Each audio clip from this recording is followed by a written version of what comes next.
like to call to order this public hearing for tonight. I'd like the clerk to call roll, please. Councilman Capshaw, Here. Councilman Stevenson, Here. Councilman Plow, Here. Councilman Stewart, Here. Councilman Davis, Here. Councilman Collins, Here. Councilman Griefu, Here. Councilwoman Sandburn, Present. and Councilman Micklick. Here.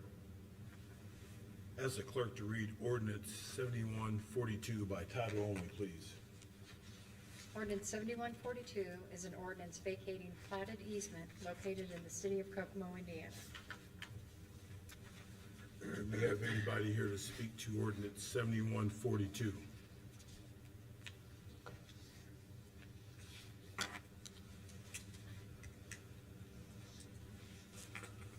Good evening. My name is David Barrett. I'm attorney with the law firm of Bailiff, Harrigan, Ford, and Robinson Cox, just down the street here at 319. This is Randy Miller. He's the surveyor I've been working with. The actual owners of the property are sitting right over there in case any other questions need to be made. I've conferred an awful lot on this with TJ Rethleck. We have included with our petition copies of all of the utility companies that have notified all of them, and not a single one of them had a single objection to doing that. We sent out notices to all the adjoining property owners. I believe we returned back all of them, but I think one that is still in process, but every other one was actual certified mail. I can attest as an officer of the court that only one person contacted me. Didn't seem to have any problems other than a question as to what was going on. I explained what happened. As far as I know, that satisfied the process. So we're sitting here basically trying to vacate two utility easements that run across the property. As far as I understand from talking to the utilities, they don't actually serve any purpose, and they're in the way of being able to make some improvements to the property. So we're asking for you guys to vacate those utilities. Any other further questions? Like I said, Mr. Miller is here, who actually was the one who contacted me about preparing the description for it, and the people that actually own the property are sitting right back there. Okay. Any council members, any questions? Does the easements go directly through the property, or are they along the street? How exactly? I'm trying to answer that. When the Timmy subdivision was made, jurisdictionally, they always ask for easements along the south and the east side. No utilities exist there on either one of them, and in fact, all the properties along through there have bought another piece to the east of it. And so here you are, you've got this lot, and then you've got this acreage, and everybody's building across it anyway. And there's no utilities, none to be, that I can see, in my opinion, would be hindered in releasing the one along the south or the east side that's in the middle of all those properties. In fact, if perhaps, I'm not so sure that some of the other property owners might Sir? appear in the future. Sir, could you state your name, please? Yeah, Randall Miller from RMA Surveying and Engineering. Our corporate office is 145 East 3rd Street in Marion. Sorry about that. Oh, that's my fault. Thank you, King's pretty good. All right. No further questions. Thank you. Gentlemen. There any other? Thank you. Okay, you're fine. No cost to the city. Any other further comments? Okay, no cost to the city. Hearing none, we'll close this public hearing. I'd like to now call to order our regular Kokomo Common Council meeting. Our prayer will be given by They just want to clean it up. Councilman Tony Stewart. Pledge will be led by Mr. Bob Stevenson. You may all, After huh? Excuse me? roll call. Sorry. Yeah. I mean, stand or remain seated at this time. Let us pray. Dear Heavenly Father, we just thank you for allowing us to come here to conduct the city of Kokomo's business. Let us hold ourselves true to what we've been called to do. Thank you for giving us the mind and the privilege just to be here to represent the people. Let us do our due diligence in everything we do and honor you in everything that we do. In your name I pray. Amen. Amen. I pledge allegiance to the flag of the United States of America and to the republic for which it stands, one nation, under God, indivisible, with liberty and justice for all.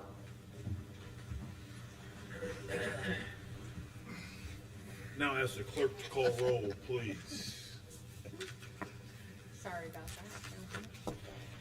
Councilman Caption. Here. Councilman Stevenson. Here. Councilman Plow. Here. Councilman Stewart. Here. Councilman Davis. Here. Councilman Collins. Here. Councilman Grieco. Here. Councilwoman Sandburn. Present. And Councilman Micklin. Here. All members have received the minutes in our packet. I would now entertain a motion for approval of those minutes. So moved. Second. We have a motion and a second for approval of minutes on 6/24. All in favor signify by saying aye. Aye. Any opposed? Motion carries. I would now ask for any committee reports from our council members. Do we have any communications from the floor? Hearing none, we'll move into our, would ask the clerk to read ordinance 7142 by title only, please. Ordinance 7142 is an ordinance vacating platted easement located in the city of Kokomo, Indiana. Councilman Greg Davis. Mr. President, ordinance 7142 deals with the vacation of utility easements at property located at 1388 South 200 East that we've heard described already. City has no value in this property, and I would ask that we suspend the rules and that we pass this ordinance on first and second reading. Second. We have a motion for suspension of the rules in a second. For suspension of the rules on ordinance 7142, all in favor signify by saying aye. Aye. Any opposed? Now we're asking for it to be passed. And Mr. President, again, as you've heard the attorney talk about, Crystal Rubel has petitioned the city. The easements exist in their property and they are not used as utility easements for the city. So the city granted that vacation and has sent it to us for pass. So I'd ask that this motion, or that this ordinance be passed on first and second reading. Second. Do we have any comments from the floor? Any from council? We have a motion and a second for passage of ordinance 7142 on first and second reading. All in favor signify by saying aye. Aye. Any opposed? Motion carries. Would ask the clerk to read ordinance 7145 by title only, please. Ordinance 7145 is case P10Z24, is a rezone from an LI low intensity industrial business park to an R3 medium density residential for property located at 250 South and 75 East and the 5 adjoining lots to the west. Councilman Grieco. Mr. President, ordinance 7145 is a request for a change of zone classification from LI, Low Intensity Industrial Business Park, to R3, Medium Density Residential, for property located at 250 South, 75 East, and the 5 adjoining lots to the west. This is property that basically runs, it's a farm field between Center and Alto Roads to the north and south, and from the railroad tracks there that run along the Comcast property back to Cartwright Drive. So that property and that location. So this is going to be the first of 3 ordinances that we hear this evening, assuming that the first one passes. And so I would move for passage of ordinance 7145 on first reading. Second.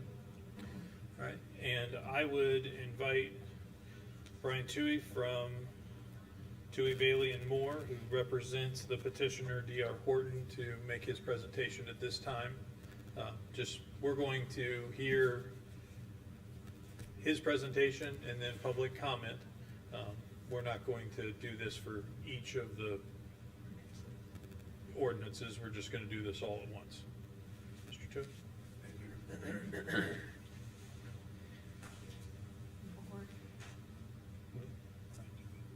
Thank you. Mr. President, members of the council, good evening. My name is Brian Toohey. I'm a lawyer. My address is 50 South Meridian and I'm here representing the petitioner, D.R. Horton of Indiana. First off, thank you for your time in hearing our presentation this evening. So here with me tonight from D.R. Horton is Lee Phillips, the land acquisition manager, and Mark Bridwell, who's in charge of development with D.R. Horton, and also Rob Lukemeyer, Leanne Farrell, who's with Stepworth Engineering, Adam Saxon, and Reagan Potter, who are also with D.R. Horton. And so if you have any questions, we've got a team, but hopefully we can try and answer them. So this is a property that's owned by ALM Real Estate Holdings, and we made a presentation to your Plan Commission on June 11th. And as the counselor said, it's a rezoning from LI, which is a light industrial classification, to an R3, and then kind of simultaneously with that from R3 to the PUD development zoning, which is the zoning classification we're seeking. And so the site, as was mentioned, it's about 147 acres, and it sits north of Center Road and south of Alto Road. And the surrounding uses, which I think is maybe one of the things folks look at when you're rezoning property. So over here on the left, which is the west, that's along Cartwright Drive, you have commercial uses like CTS Heating, Howard County Recycling. There's some hotels and warehousing business. Then on the south side along Center Road, you have single-family residences, some open fields here. Then on the east side, as you're going around the property, you've got that railroad track that's abandoned, and there's a strip of land owned by E&B Paving. You have some Comcast buildings over there. You have some self-storage facilities, and then you have a nice residential community called the Terrace community right over here, which is on the other side of that abandoned railroad track. And then on the north, you have residential. So your surrounding uses are residential on three sides and commercial/industrial on the west side. The site, though, is zoned LI, and the LI zoning classification, so that farm field now has an LI zoning classification. That's a low-intensity industrial park kind of zoning. And so what you could have in there now are things like, in your code, you'd have a distribution facility. So Amazon would be the huge example of that, but you could have distribution facilities, you could have flex spaces, you could have a sign painting business, you could have tool and die shop. I'm quoting from your ordinance on that. And you could have things like vehicle sales, tractor, John Deere store, things like that, outdoor display of vehicles and equipment. And that use tends to attract large traffic users. That's what your ordinance mentions, and they call it a high-intensity use. And the other, so that's what it's zoned now, but the other thing you look at when you're thinking about a rezoning is the comprehensive plan. And the site's kind of interesting in this regard. So if you look at that map, the site's got sort of split in half. It's got two designations of the comprehensive plan. The west side calls for general commercial, which is against commercial now, next to it, and the east side calls for high-density residential. What Horton would propose to do is to rezone the site in a plan unit development. And so to get oriented, that's that farm field we've been looking at. North is to the top, east is to the right, south is to the bottom, and west is to the left. And what Horton proposes to do, members of the council, is to have three different districts. And starting over here on the east side, they propose to have about 2/3 of the site with single-family homes. And there'd be about 295 of those on the 92 acres. And those homes, I'll show you what they look like here in a minute, would be for sale, traditional single-family homes. And you can see that in their plan, they want to preserve all this green space over here against the abandoned railway. And to give you an idea, that green space has a pretty good width on it. It's about 100 to 200 feet wide. So in addition to the existing buffer that's there now, where that railroad track line runs and there's a tree stand, they would also keep their houses somewhere between 100 and 200 feet back from that line to give a buffer to the people on the other side of that railroad track.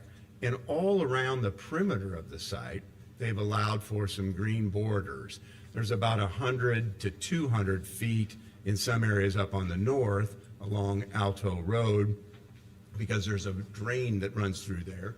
There's 75 to 100 feet along here along the west, and there's somewhere between 20 to 50 or so feet along the south side. And again, when the development comes back before Mr. Sheline and his staff for development plan approval, they'll have more details about how those green areas will be improved and landscaped to create and maintain a buffer. But the first district would be this Parks District here. That would be the single-family area. Then the Village District, these would be slightly smaller single-family homes, all for rent at a market rate. And then here would be multifamily, either two-family homes or perhaps townhomes, again, for rent at a market rate. There was some concern raised by our neighbors whether these would be Section 8 housing, and we don't have any problem with that, but that's just not the business that Horton's in. They're in the business of market rate rentals or market rate for sale. And as I said, 2/3 of this would be for sale housing. In terms of the types of districts, so that first district, which has single-family homes, there's about 92 acres in that district. In the Villages sub-district, those are, again, single-family homes. There's about 37 acres of that district. And then in the Crossing sub-district, where there would be multifamily attached, either townhomes or two paired duplex homes, there's about 16 acres. So overall, on the whole site, the plan would be to build about 569 residences across the 146 to 148 acres. This is not something that would, of course, happen next year or next week. If everything worked according to plan, they would hopefully have people moving into the single-family district. That's probably what they'd start first, sometime in the fall of next year of 2025, but it might stretch into the first quarter of 2026. They would start development work, probably not this year, but if they got their permits, maybe start initial development work, but the development work would proceed in earnest into next year. So what would the homes look like? So these would be the single-family homes. These homes in the Parks District, they would be 3 or 4 bedrooms. They'd be ranches with 2 or 3 baths. They would be from about 1,500 square feet to 2,600 square feet, and they would be selling in the range of $275,000 to $335,000 or $350,000. And that is the largest community of this in the site. That's about 2/3 of the site, and these are renderings of the types of homes that they would sell. These are homes that they've been building here in central Indiana, in Hamilton County, Hancock County, Boone County, Marion County, and Johnson County. So in the surrounding donut counties to Marion County, they've experienced good success with these homes. The Village subdivision, these homes would be slightly smaller. They would be somewhere in the 1,100 to 1,200 square feet to about 1,700 square feet. They would have 2 to 4 bedrooms, 2 to 2.5 baths, and these homes would be market rental rates. They would be managed by one company. To give you an idea of the value, if they were going to sell them, these homes would be in the high 200,000s to low 300,000 range. And there's about 116 of these on that 37 acres. The next slide shows in the Crossings District, which is the multifamily district. So the homes would either be at the top, those are a duplex or paired homes that they call them. Those homes have 2-car garages. And by the way, all the homes across the neighborhood, the whole community would all have 2-car garages attached and driveways that would accommodate another 2 cars. And if they build the townhomes that are pictured in the bottom, they will do the same thing. There will be garages with each townhome. They just haven't decided how to do that. These, again, would be market rate rentals. And if these were going to be sold, they would have a value of somewhere between $225,000 and $250,000. So first off, sort of in summary, we have greatly appreciated working with Mr. Sheline and his team. They were very responsive and very helpful, and look forward to working with them should this be passed in the future, because a lot of details will need to be filled in. But the proposed rezoning, we would respectfully suggest, allows for a mix of types of housing on this site, and we think this is probably more compatible with the existing residential homes than if it was developed under its current zoning of light industrial. We think that these types of homes are a better fit than having industrial uses in an area that on three sides of it has residential homes around it. It does happen to meet about half of the comprehensive plan recommendation. That is, half the site calls for high-density residential. We would suggest that maybe the whole site would be better used for residential than some residential and some industrial. We understand there's a need for new housing in the Kokomo community. That Horton was reached out to by some folks up here, and that's what got them interested. The planning staff suggested to the Plan Commission that they should make a favorable recommendation to this body, and we appreciated them doing so. I believe it was unanimous, and that was on June 11th. And then as another point, Horton had a neighborhood meeting back in May, on May 30th. The library on Center Road was really accommodating and very helpful. And so we sent notice to all the people that would get notice from a legal sense and invite them to a neighborhood meeting. We had about 38 people show up on that evening, and we tried to answer questions they may have had. We made a similar presentation to them as we made here this evening. It turned out we kind of over-notified folks. We sent out about almost 100 notices, mailed notices, because it was not perfectly clear that there was another site. So right here on the east side of this site, there's a strip of land that would be the first adjoining property owner. We ended up going deeper than that because it wasn't perfectly clear to us where that notice should go. So there was quite a bit of notice sent out, and we thought the meeting was well attended.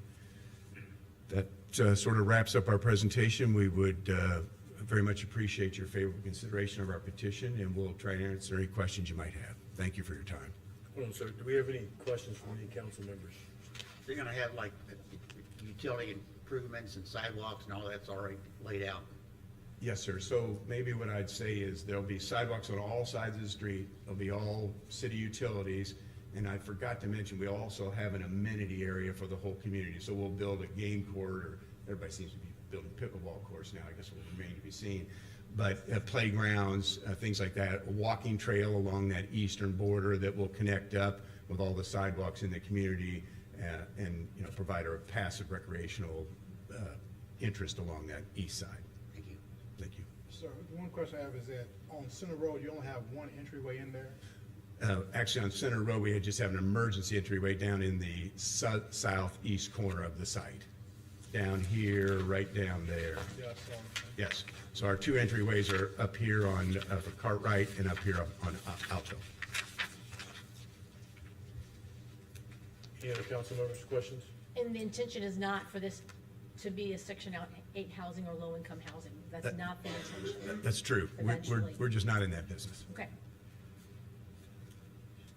Any other questions, council? Thank you, sir. Thank you, sir.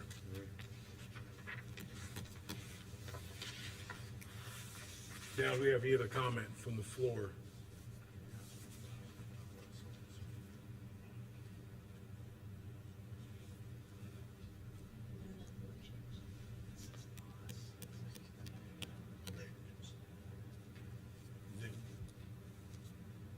Just please state your name and address, please, when you come to the mic. Thank you.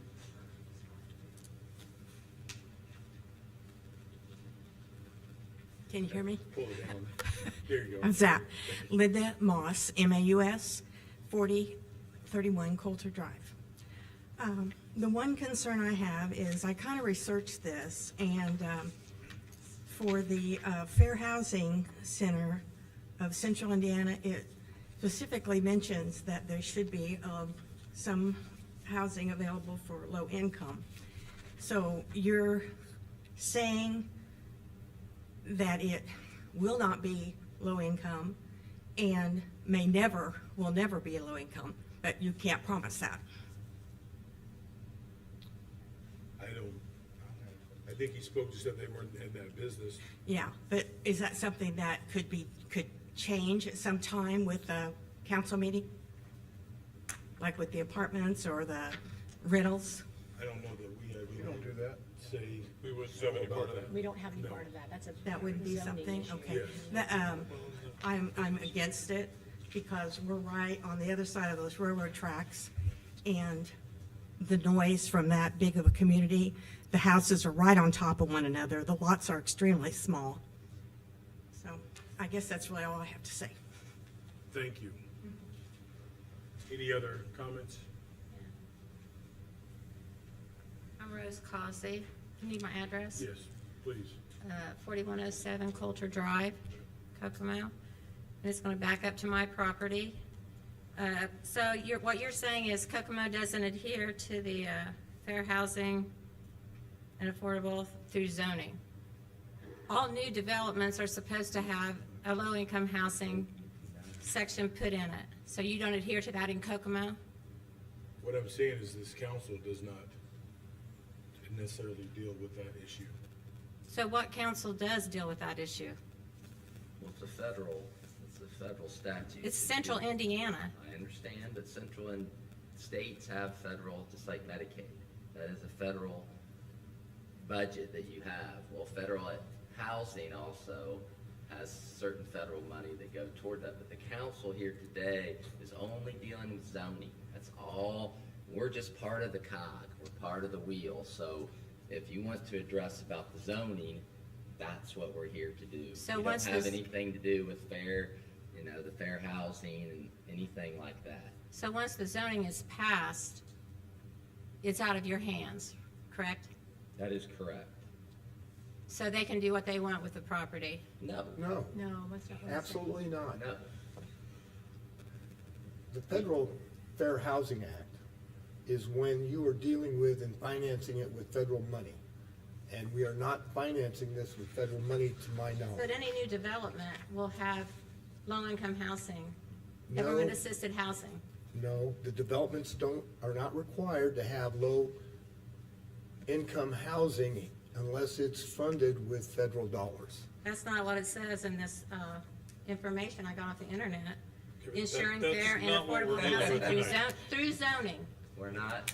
That's not what we're doing. We're not dealing with that. Our whole thing is zoning, just like. That's what it Mr. says, Toomey. ensuring fair and That's affordable fine. housing through zoning. I understand that you looked at on the internet, I respect that, but that is not what we're doing today. As Mr. Right, you're Toomey said, Amazon could go in there, and you all would probably No, not like I that. I would be much happier with Right. light industrial back That is there. fine, that is fine, but we're just trying to tell you where we are in the process. Where we are, we strictly do zoning, that is it. That's why you have the site plan, you have other things. Councilman Miklick is correct, federal dollars must not be used in this. This is just a private company that is going to put in housing, so.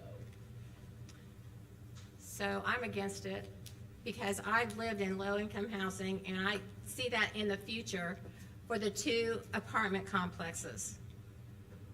I've lived in low-income housing, government-assisted housing, and I know there's a lot more crime there. And not just petty crimes, violent crimes, attempted rape and murder. I've been there and I don't want it in my backyard. That's one of the reasons I bought that property there, because I would not be around it.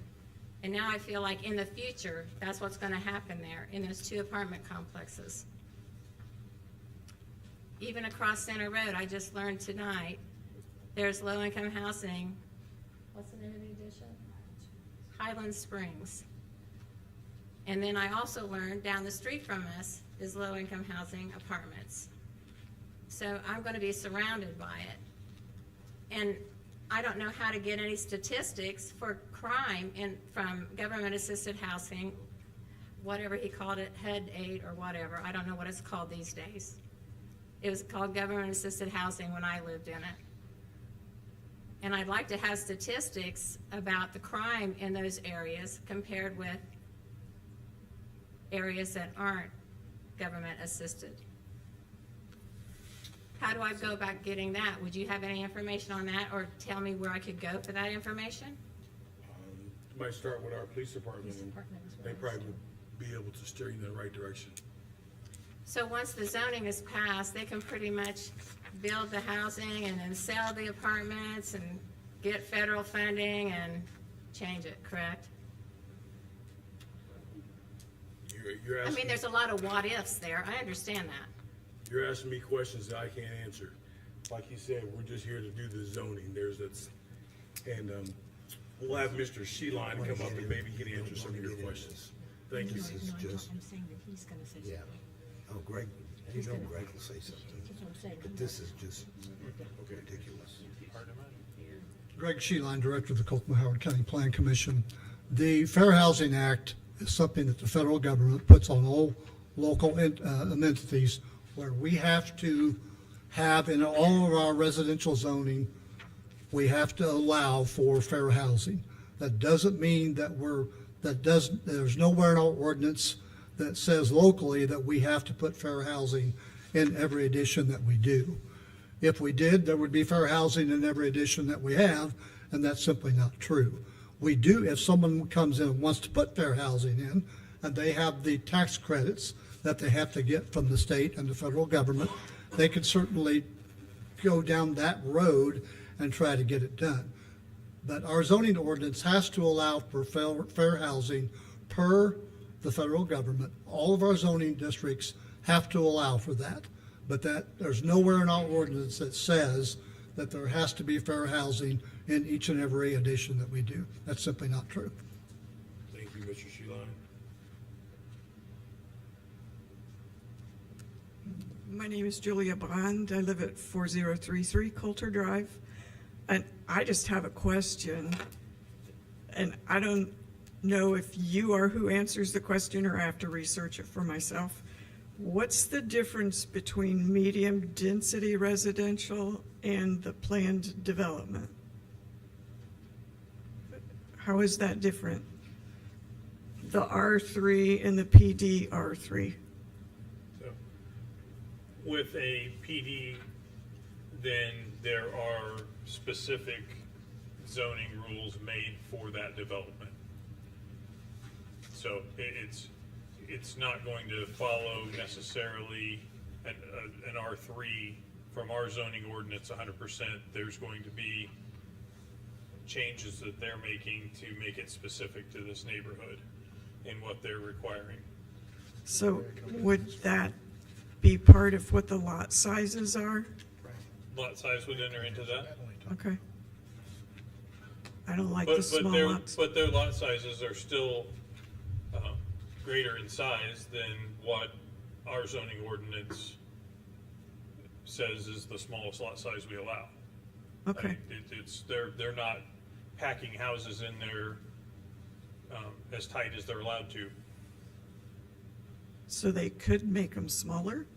If they decide to, yeah.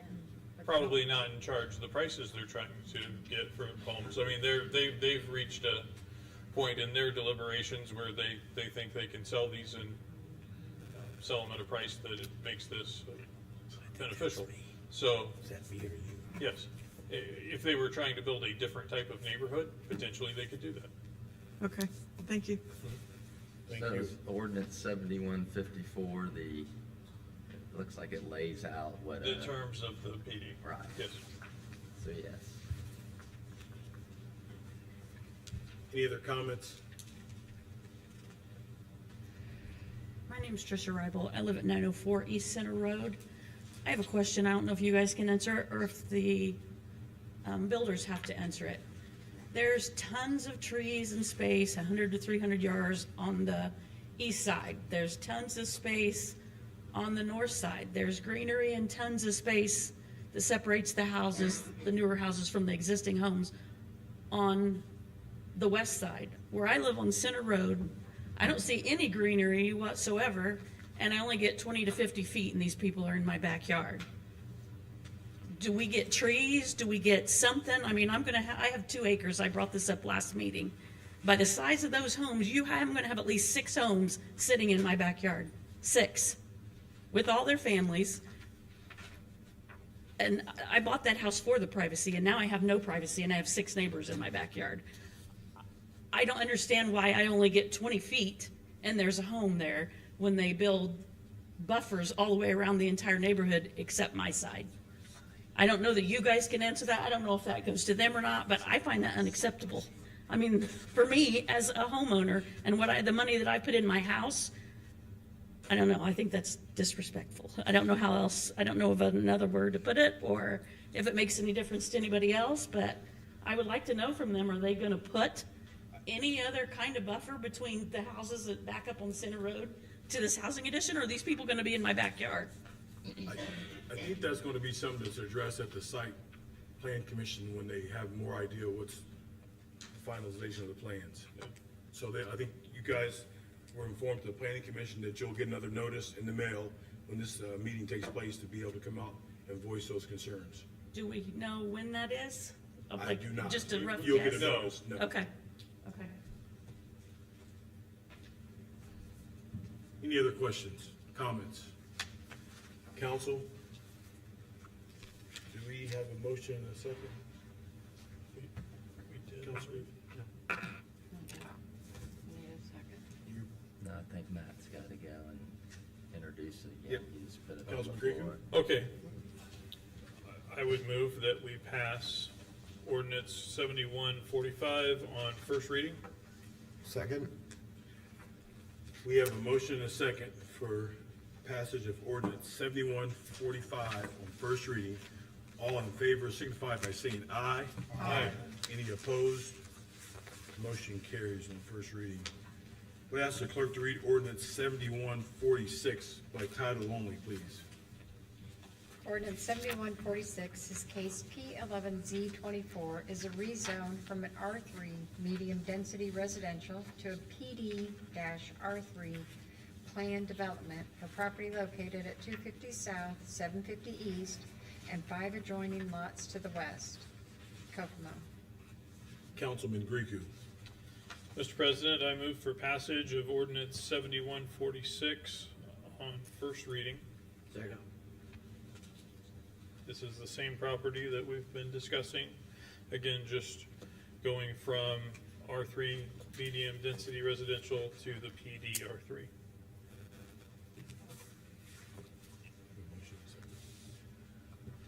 We have a motion and a second for passage of ordinance 7146 on first reading. All in favor signify by saying aye. Aye. Any opposed? Motion carries. Ask the clerk to read ordinance 7154 by title only, please. Ordinance 7154 is an ordinance of the City of Kokomo and Center Township, Howard County, Indiana, concerning amendment to the Kokomo zoning ordinance. Councilman Grieco. Mr. President, ordinance number 7154 is an amendment to the zoning ordinance specifically for the Melody Farms PD district and outlines the zoning regulations within that PD. I would move for passage of ordinance 7154 on first reading. We have a motion and a second for passage of ordinance 7154 on first reading. All in favor signify by saying aye. Aye. Any opposed? Motion carries. Ask the clerk to read resolution 2817 by title only, please. Resolution 2817 is a resolution authorizing the filing of applications with the Federal Transit Administration and Operating Administration of the United States Department of Transportation for federal transportation assistance authorized by 49 U.S.C. Chapter 53, Title 23, United States Code, and other federal statutes administered by the Federal Transit Administration. Councilwoman Sandberg. Thank you, Mr. President. I move for adoption of Resolution 2817 on first reading. Second. Resolution 2817 authorizes the filing of applications with the Federal Transit Administration and operating administration of the United States Department of Transportation for federal transportation assistance authorized by 49 USC Chapter 53, Title 23 United States Code, and other federal statutes administered by the Federal Transit Administration. Whereas the Federal Transportation Administrator has been delegated authority to award federal financial assistance for a transportation project, whereas the grant or cooperative agreement for federal financial assistance will impose certain obligations upon the applicant and may require the applicant to provide the local share of the project cost. Whereas the applicant has or will provide all annual certifications and assurances to the Federal Transit Administration required for the project. Now therefore be it resolved by the Common Council of the City of Kokomo, Indiana, number one, that the mayor of the City of Kokomo, Indiana is authorized to execute and file an application for federal assistance on behalf of the City of Kokomo with the Federal Transit Administration for federal assistance authorized by 49 USC Chapter 53, Title 23 United States Code, or other federal statutes authorizing a project administered by the Federal Transit Administration. The applicant is the designated recipient as defined by 49 USC 5307A2. Number two, that the mayor of the City of Kokomo, Indiana is authorized to execute and file with its applications the annual certifications and assurances and other documents the Federal Transportation Administration requires before awarding a federal assistance grant or cooperative agreement. Number three, that the mayor of the City of Kokomo, Indiana is authorized to execute grant and cooperative agreements with the Federal Transit Administration on behalf of the City of Kokomo. And four, the Executive Director of the Kokomo-Howard County Governmental Coordinating Council, which is the KHCGCC, is authorized to act on the mayor's behalf in regard to FTA matters and may furnish such additional information as the United States Department of Transportation may require in connection with the application for the program of projects and budgets. Such a mouthful, isn't it?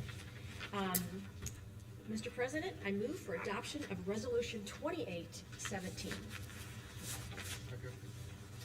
We have a motion and a second for adoption of Resolution 2817. All in favor signify by saying aye. Aye. Any opposed? Motion carries. Ask the clerk to read Resolution 2818 by title only, please. Resolution 2818, whereas it has been determined that it is now necessary to transfer funds. Councilman Migley. Mr. President, I'd like to present Resolution 2818. Second. Mr. President, this resolution transfers funds from the general fund to the specific funds and the amount of $164,000, the motor vehicle highway fund, and the amount of $119,000 in the airport fund, and the amount of $6,000. That will help balance our books. With that said, I move that we adopt Resolution 2818 as presented. Second. We have a motion and a second for adoption of Resolution 2818. All in favor signify by saying aye. Aye. Any opposed? Motion carries. That concludes our business for this evening. I'd like to thank everybody for their attendance. Our next council meeting will be August 12th. Informational meeting at 5:30. Council meeting at 6. Thank you very much.